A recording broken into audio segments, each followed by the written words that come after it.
An NHL referee is banned from officiating future games after he was caught saying he wanted to call a penalty against the Nashville Predators. Have a listen.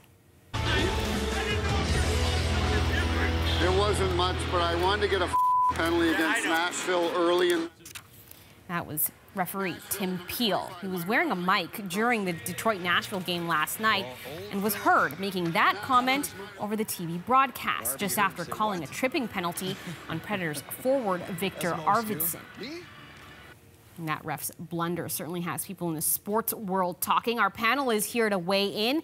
In Toronto, Andy Petrillo is the co-host of CBC Sports Road to the Olympics. Ashley Docking is a national sports broadcaster. And Dennis Nakeko is a video journalist in Yellowknife. Thanks, everyone, for being with us tonight. Hello. Hey, happy to be here. Andy, let me start with you. It kind of feels like that moment that, you know, we all conspire about when we watch sports. Though the ref has it out for our favorite team, and then here's the proof. How bad is it seeing this on the broadcast?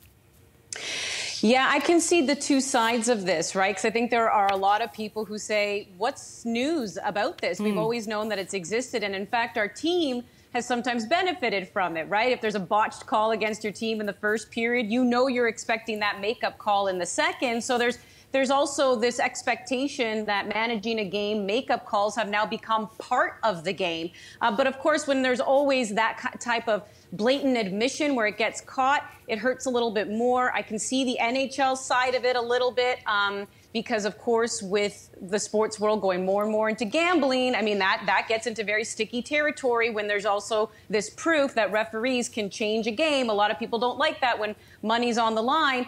But also from an individual perspective, Tim Peel was supposed to retire at the end of last year. We all know the pandemic threw things into flux. The NHL asked him to come back. April 24th was supposed to be his last game ref. So I think it was also easy for the NHL to make a scapegoat of him because they just knew he wasn't coming back. But I think it's really unfortunate that such an illustrious career of over 1,300 games called comes to an end this way. Dennis, Andy just mentioned that he was weeks away from retiring. Do you think that this was a heavy-handed move or the right move to ban him?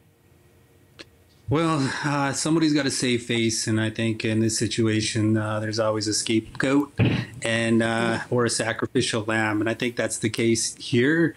It's like, you know, the sports conspiracy theorists, you know, going down the dark web.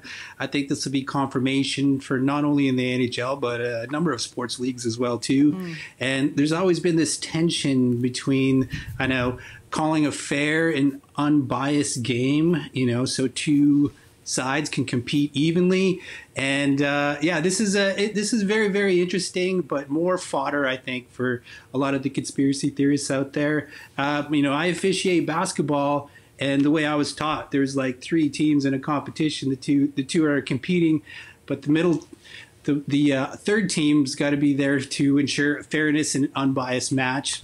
So, and this is like a shaky ground when it comes to officiating, but it's also a little pulls the veneer from the world of hockey. You know, hockey is there's politics, there's tensions, and a lot of F-bombs as well too. So we got a little sneak. I don't think that's a surprise. The curtain. Ashley, is it that he said it or is it that he got caught? Well, that's the thing, right? The NHL used a very specific language when they issued their statement saying that Tim Peel would no longer be officiating games anymore. They said that we take the integrity of the game very seriously. Okay, so let me ask you, have you gone over all the footage of every player official that was mic'd up during a game? And did you go through and look for slurs, derogatory remarks, things that were disrespectful? Listen, nobody's perfect, but things get said in the heat of battle. And when you're mic'd up, there is an implicit agreement basically between the two parties that the production team will protect you, will protect the people involved in the product. And in this case, Tim wasn't protected because his voice and his mic was live on the broadcast. But you can't convince me, I'm sorry, you just can't, that if he had said that and it didn't go live, that he would be in this position. Okay. Well, this isn't the only controversy in the sporting world over the last couple of days. Last week, we were talking about the NCAA. They were in hot water because of those pictures of the women's weight rooms that at March Madness, just a couple of dumbbells compared to the men's. And it sparked a conversation about equality in sport. And today, that conversation was brought to the White House by star U.S. soccer player Meghan Rapinoe. Let's hear what she had to say. And despite those wins, I've been devalued, I've been disrespected, and dismissed because I am a woman. And I've been told that I don't deserve any more than less because I am a woman.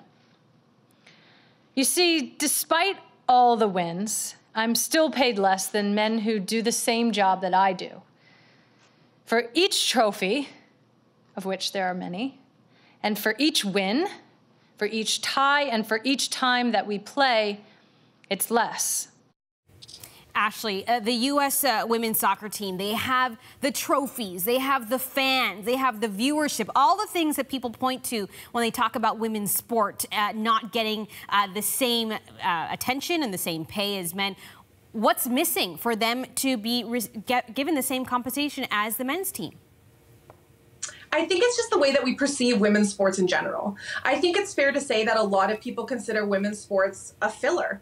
And you know what? The U.S. women's national soccer team is a perfect example of being able to perform and meet all the markers that are set for you. But in women's sports, oftentimes we are just chasing, moving goalposts. The line just keeps getting further and further away from us. They're like, do A, and you're like, okay. They're like, now do B. You're like, okay, I've done that as well. They're like, also, we have C, D, and E that are coming up next. And I think the lovely thing about what's happening now, and Meghan Rapinoe specifically, because she has the stature, the clout, the power, she's able to speak up without really a fear of repercussion. That is so important. And I think now women are saying, listen, we want equity.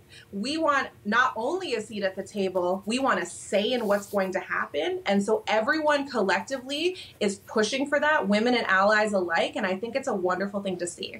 Andy, this is something that, the U.S. women's soccer team and many teams have been talking about for a long time. Have we seen any progress at all?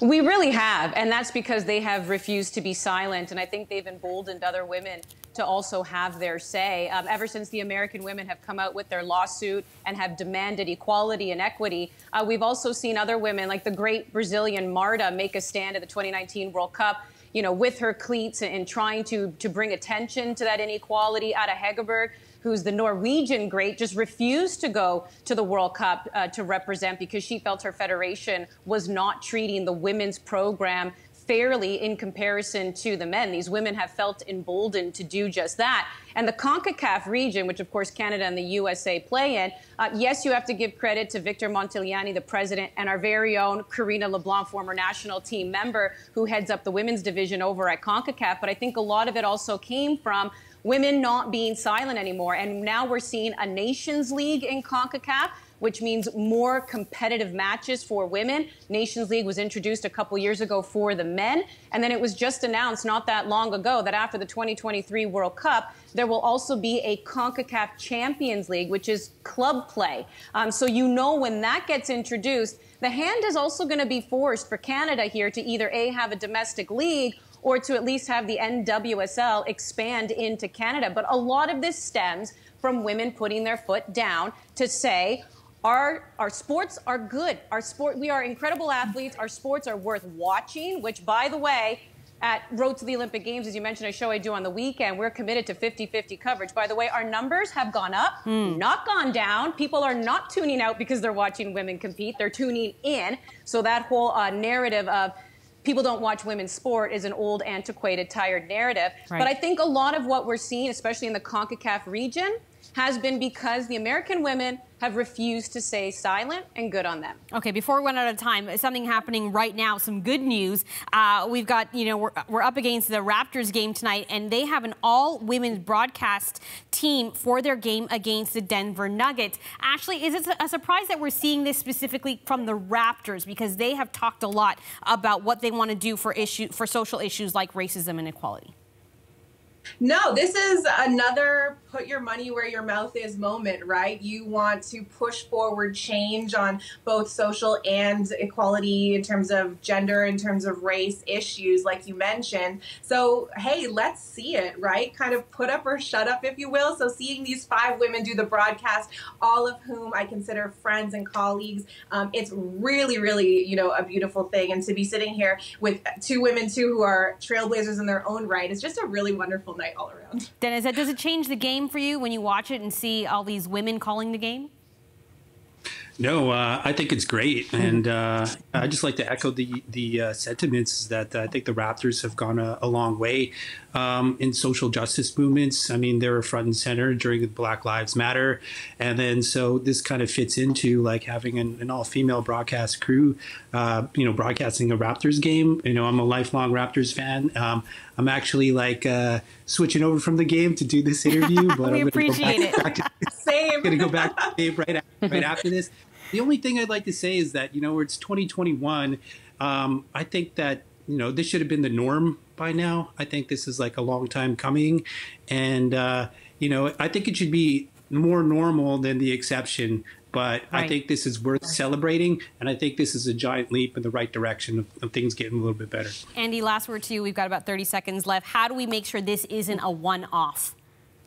Well, that's exactly it. A day like today has the ability to be a stepping stone, or it has the ability to be a token day. One leads to change, one leads to evolution, the other one leads to stagnation. So we have to make a choice right now that we want to move up, up, up. Let's stop staying in the same spot. Andy Petrillo, Ashley Docking, and Denizen Nakeko in Yellowknife. Thanks, everyone, for being with us tonight. Thank you. Thank you.